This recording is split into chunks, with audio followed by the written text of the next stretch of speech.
The night of May 10 was quiet along India's borders, a rare calm after days of intense conflict. Just hours before, India and Pakistan were on the brink of war, trading missile and drone strikes. But this uneasy peace wasn't born out of chance.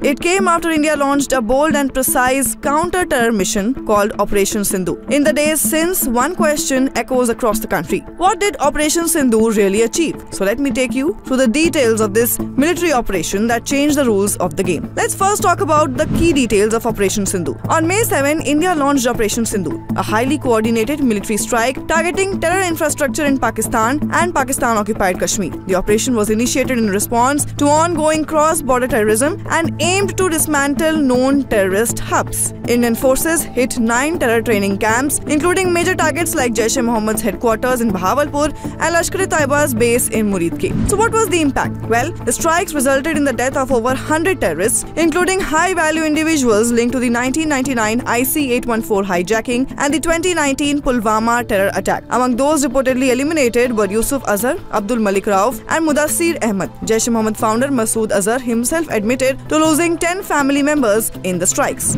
Our aim was not to inflict casualties, but in case there have been, it is for them to count. Our job is to hit the target, not to count the body bag. The Indian military stated that the mission was focused on precision, not counting casualties, and it met its objectives clearly. Moving on to Pakistan's escalation and India's retaliation. Well, following the Indian strikes, Pakistan escalated the situation by launching drones and missiles. In response, India retaliated strongly, conducting deep strikes into Pakistan's military infrastructure. Air bases such as Chaklala, Rahim Yar Khan, Sargodha, Bulari and Jacobabad were targeted. The Rahim Yar Khan air base was rendered non-operational and radar and air defense systems were severely damaged. Further, India showcased significant air superiority with Rafale jets armed with Scalp missiles and hammer bombs, carrying out the mission without losses. Indian forces intercepted and shot down several Pakistani aircraft, potentially including F-16s and J-F-17s. Pakistan's AWACS aircraft was also reportedly destroyed. But Indian airspace remained secure throughout the conflict, highlighting India's layered